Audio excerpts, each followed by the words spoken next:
बोले बांके बिहारी लाल की जय। अथ प्रथमो अध्याय। ओम श्री परमात्मने नमः। नारायणं नमस्कृत्य नरं चैव नरोत्तमं देवीं सरस्वतीं व्यासं ततो जयमुदीरयेत्। अथ प्रथमो अध्याय। श्रीमद्भगवत गीता।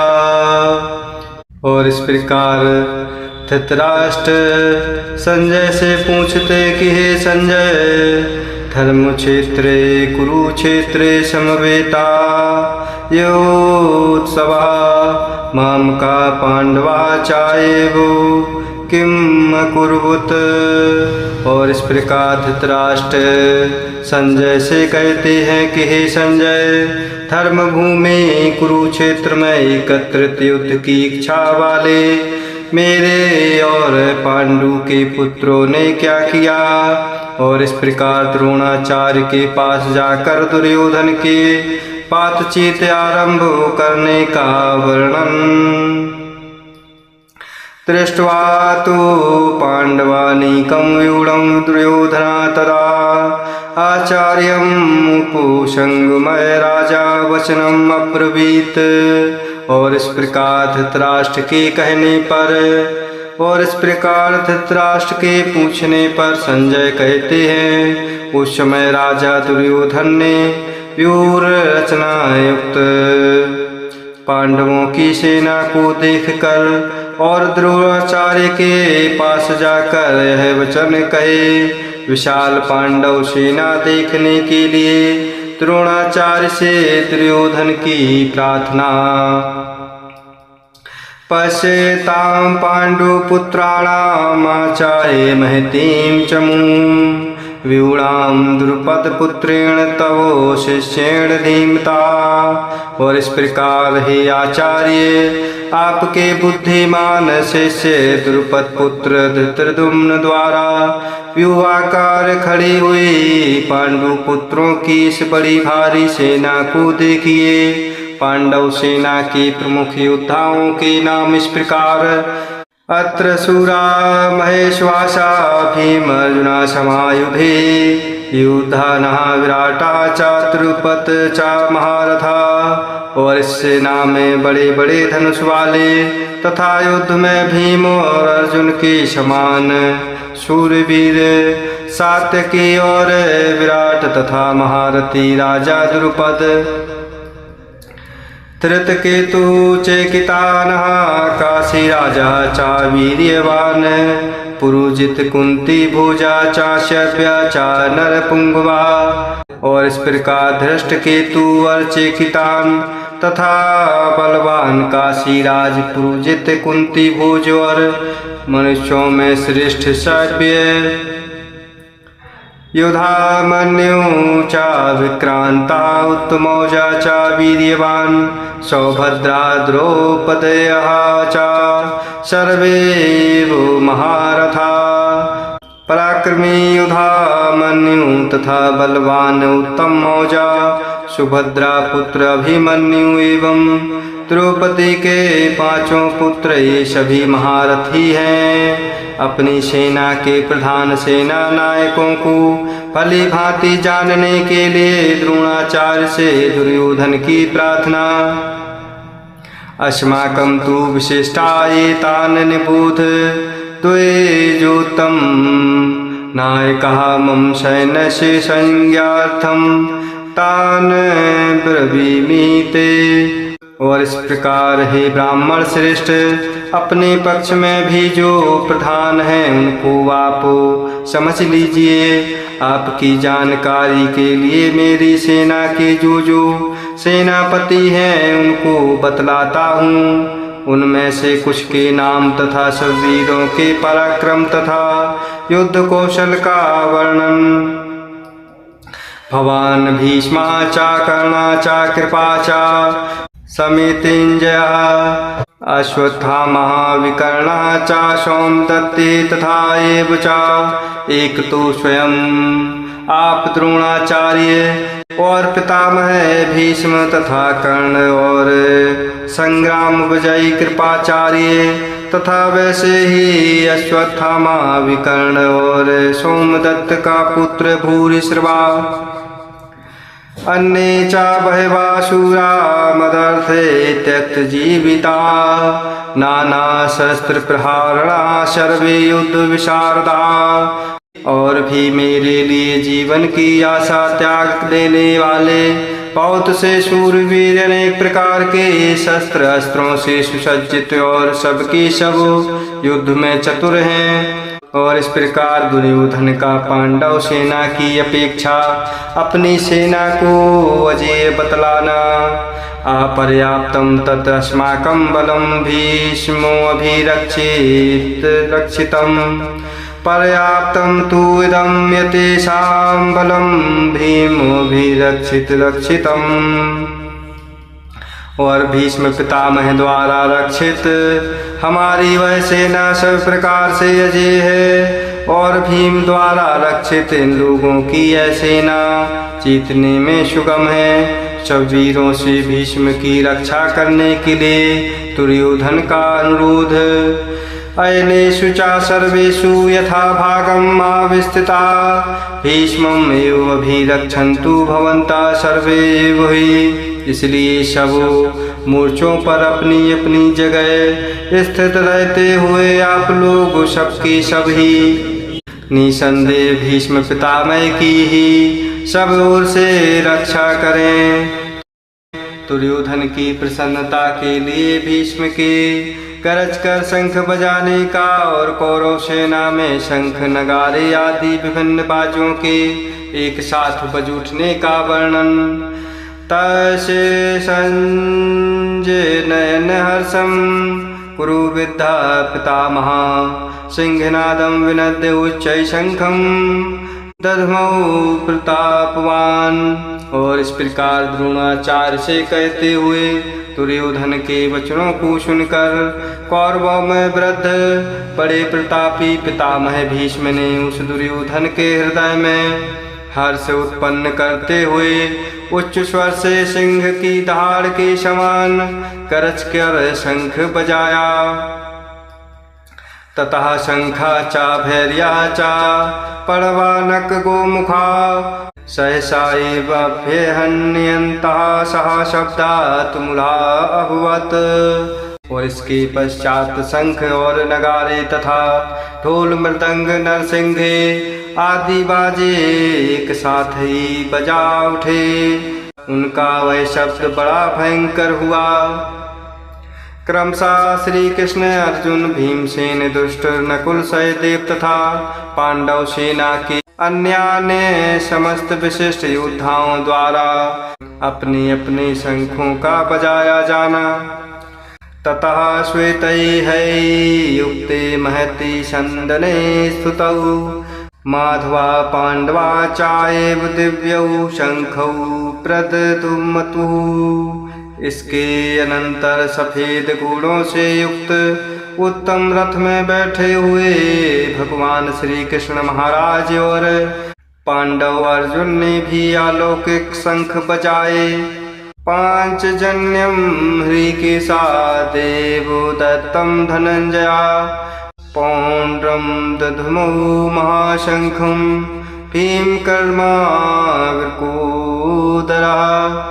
भगवान श्री कृष्ण महाराज ने पांचजन्य नामक शंख, अर्जुन ने देवदत्त नामक शंख बजाया। भयानक कर्म वाले भीमसेन ने पौंड्र नामक महाशंख बजाया। अनंत विजयम राजा कुंती पुत्रा युधिष्ठिरा नकुल सहदेवा चाशुघोषमणि पुष्पकौ।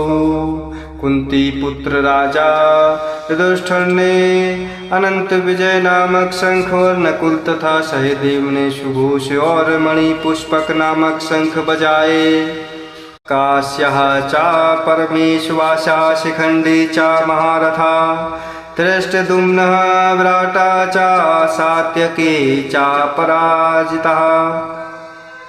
और इस प्रकार श्रेष्ठ धनुष वाले काशीराज और महारथी शिखंडी एवं धृष्टद्युम्न तथा राजा विराट और अजय सात्यकी द्रुपदा द्रुपदेया च सर्वशा पृथ्वीपते सौभद्रा च महाबाहु शंखान ददमु पृथक पृथक। राजा द्रुपद एवं द्रौपदी के पांचों पुत्र और बड़ी भुजा वाले सुभद्रा पुत्र अभिमन्यु सभी ने हे राजन सब ओर से अलग अलग शंख बजाए। पांडव सेना की भयंकर शंख ध्वनि से आकाश और पृथ्वी के गूंज उठने तथा दुर्योधन आदि के व्यथित होने का वर्णन सहाघोषा धार्तराष्ट्राणां हृदयानि वैदार्यत नवाचा पृथ्वीं चाएव तुमुला वैनुनादयन। और उस भयानक शब्द ने आकाश और पृथ्वी को भी गुंजाते हुए धार्त राष्ट्रों के यानी आपके पक्ष वालों के हृदय विदीर्ण कर दिए। और इस प्रकार धृतराष्ट्र पुत्रों को युद्ध के लिए तैयार देखकर अर्जुन का भगवान श्री कृष्ण से अपना रथ दोनों सेनाओं के बीच में ले चलने के लिए कहना। अथ व्यवस्थितान् दृष्ट्वा धार्तराष्ट्रान् कपिध्वजा प्रवृत्ते शस्त्र संपाते धनुर्मया पांडवा।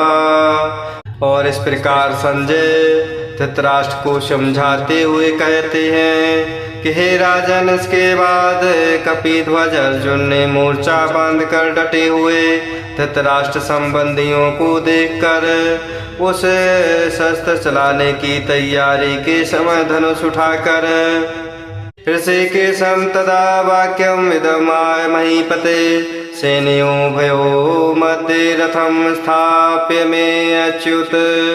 भगवान श्री कृष्ण महाराज से यह वचन कहते हुए कि हे अच्युत, मेरे रथ को दोनों सेनाओं के बीच में खड़ा कीजिए। इस प्रकार रथ को वहीं खड़े रहने का संकेत करके सबको देखने की इच्छा प्रकट करना। यावत तान निरीक्षे हम युद्ध कामान अवस्थितान कैमया सयुद्ध वयमस्मिन् रण समुद्र में। और इस प्रकार जब तक कि मैं युद्ध क्षेत्र में डटे हुए युद्ध के अभिलाषी इन विवक्षे योद्धाओं को भले प्रकार देख लूं कि इस युद्ध रूप व्यापार में मुझे किन किन के साथ युद्ध करना योग्य है, तब तक उसे खड़ा रखिए। युतस्य मानान अपेक्षे हम एते अत्र समागता तात राष्ट्रस्य दुर्बुद्ध युद्धे प्रिय चिकीर्षवा। और इस प्रकार दुर्बुद्धि दुर्योधन का युद्ध में हित चाहने वाले जो ये राजा लोग इस सेना में आए हुए हैं, इन युद्ध करने वालों को मैं देखूंगा। रथ को दोनों सेनाओं के बीच में खड़ा करके भगवान श्री कृष्ण का युद्ध के लिए एकत्रित सब वीरों को देखने के लिए अर्जुन से कहना। एवं मुक्तार्जी के सागुणा के सेन भारत सेनयो भयो मध्य स्थापयित्वा रथोत्तमम्। और इस प्रकार धृतराष्ट्र महाराज को संजय समझाते हुए कहते हैं, हे धृतराष्ट्र, अर्जुन द्वारा इस प्रकार कहे हुए महाराज भगवान श्री कृष्ण ने दोनों सेनाओं के मध्य बीच में भीष्म द्रोण प्रमुखता सर्वेषां च महीक्षिताम् उवाच पार्थ पश्येतान् समवेतान् कुरुनेति। भीष्म द्रोणाचार्य के सामने तथा संपूर्ण राजाओं के सामने उत्तम रथ को खड़ा करके इस प्रकार कहा कि हे पार्थ, युद्ध के लिए जुटे हुए इन कौरवों को देख। सौजन समुदाय को देखकर अर्जुन के व्याकुल होने का तथा अर्जुन के द्वारा अपनी शोकाकुल स्थिति का वर्णन तत्र पश्यत् स्थितान् पार्थापतन् अथ पितामहान् आचार्यान् मातुलान् भर्त्रान् पुत्रान् पौत्रान् सखीन् तथा। और इसके बाद प्रथापुत्र अर्जुन ने उन दोनों ही सेनाओं में स्थित ताऊ चाचों को, दादों परदादों को, गुरुओं को, मामाओं को, भाइयों को, पुत्रों को, पौत्रों को तथा मित्रों को, श्वशुरान् सुहृदा चाएव सेनयो भयो अपि तान् समीक्ष्य सा कौन्तेय सर्वान् बन्धून् अवस्थितान्। और इस प्रकार ससुरों को और सुहृदों को भी देखा। उन उपस्थित संपूर्ण बंधुओं को देखकर वे कुंती पुत्र अर्जुन, और इस प्रकार यह देखकर भगवान के चरणों में अर्जुन कहने लगते हैं, कृपया पर्याविष्टा विसीदन्निदम् अब्रवीत्। दृष्ट्वा एवं सौजन्यं कृष्ण योत्सुं समुपस्थितम्। अत्यंत करुणा से युक्त होते हुए, शोक करते हुए अर्जुन यह वचन बोले, हे कृष्ण, युद्ध क्षेत्र में डटे हुए युद्ध के अभिलाषी इस सौजन समुदाय को देखकर मेरे सेदन्ते मम गात्राणि मुखं च परिशोष्यति वेपथु च शरीरे मे रोमहर्षा च जायते। अंग शिथिल हुए जा रहे हैं और मुख सूखा जा रहा है तथा मेरे शरीर में कंप एवं रोमांच हो रहा है। गांडीवं संसृते हस्तात् त्वक्चाएव परिदार्ते न च शक्नोमि अवस्थितुं भ्रमतेव चात्मेम्ना। और हाथ से गांडीव धनुष गिर रहा है और त्वचा भी बहुत जल रही है तथा मेरा मन भ्रमित सा हो रहा है, इसलिए मैं खड़ा रहने को भी समर्थ नहीं हूँ। युद्ध के विपरीत परिणाम का वर्णन। निमित्तानि च पश्यामि विपरीतानि केशव न चाश्रयानुपश्यामि हत्वा सौजन आहवे। और हे केशव, मैं लक्षणों को भी विपरीत ही देख रहा हूँ तथा युद्ध में सौजन समुदाय को मारकर कल्याण भी नहीं देखता। इस प्रकार अर्जुन की विजय और राज्य सुख न चाहने की युक्ति पूर्ण दलील भगवान से। न कांक्षे विजयं कृष्ण न च राज्यं सुखानि च किं न राज्येन गोविंद किं भोगै जीवितेन वा। और इस प्रकार अर्जुन भगवान के चरणों में कांपते हुए कहते हैं कि हे कृष्ण भगवान, मैं ना तो विजय चाहता हूँ और ना राज्य तथा सुखों को ही। हे गोविंद, हमें ऐसे राज्य से क्या प्रयोजन है अथवा ऐसे भोगों से और जीवन से भी क्या लाभ है। येषाम् अर्थे कांचिदं न राज्यं भोगा सुखानि च ते मे आविस्थिता युद्धे प्राणान् त्यक्त्वा धनानि च। हमें जिनके लिए राज्य भोग और सुखादि अभीष्ट हैं वे ही ये सब धन और जीवन की आशा को त्याग कर युद्ध में खड़े हुए हैं। अर्जुन द्वारा आचार्य आदि सौजनों का वर्णन तथा इनको न मानने की इच्छा भगवान के सामने प्रकट करना। आचार्या पितरा पुत्रा तथा एव च पितामहा मातुला ससुरा पौत्रा शाला संविदना तथा जो कि गुरुजन ताऊ चाचे लड़के और उसी प्रकार दादे मामे ससुर पौत्र साले तथा और भी संबंधी लोग हैं। एतान् न हन्तुम् इच्छामि घ्नतापि मधुसूदन अपि त्रैलोक्यराजस्य हेतो किं नु मही कृते। इसलिए हे मधुसूदन, मुझे मारने पर भी अथवा तीनों लोकों के राज्यों के लिए भी मैं इन सबको मारना नहीं चाहता। फिर पृथ्वी के लिए तो कहना ही क्या। आतताई होने पर भी दुर्योधन आदि 100 जनों को मारने में पाप की प्राप्ति और सुख तथा प्रसन्नता का भाव बतलाना। निहत धात राष्ट्रान का प्रीति सात जनार्दन पापमेवाश्रये तस्मान हत्वा एतान आतताय रहा। हे जनार्दन, धृतराष्ट्र के पुत्रों को मारकर हमें क्या प्रसन्नता होगी। इन आतताइयों को मारकर तो हमें पाप ही लगेगा।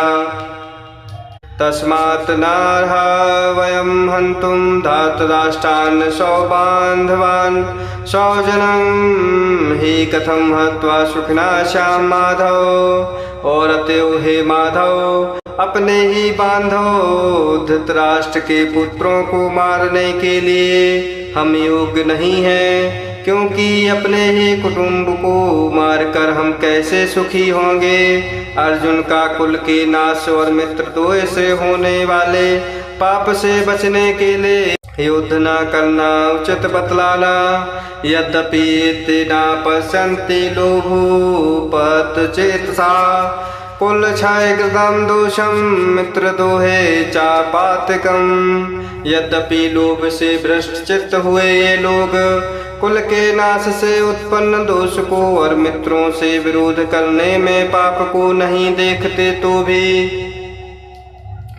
कथम न ज्ञेयम् अस्माभिः पापात् अस्मात् निवर्तितुम् कुल क्षय कृतं दोषम प्रपश्यद्भिः जनार्दन।